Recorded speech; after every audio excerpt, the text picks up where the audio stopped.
Yan, good morning mga box. Yan.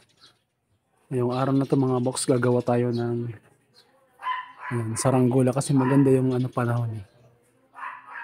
Yan, gagawa tayong saranggola. Ito yung gagamitin natin mga box. Oh. May tira pang mga kawayan dito. Siyempre, nag-prepare na rin ako ng yung gagamitin nating pangkayas. Ayan. Meron tayong sorot sa tawag sa amin dito eh. Yung lagare.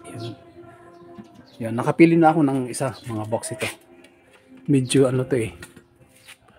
Medyo tuwid. Tsaka parang ano na siya. Yung kahoy niya. Yung kawayan niya, yung siya. Kumbaga duro-diretso lang. Hindi dito mahirap gawin. So ayan, prepare na tayo mga box.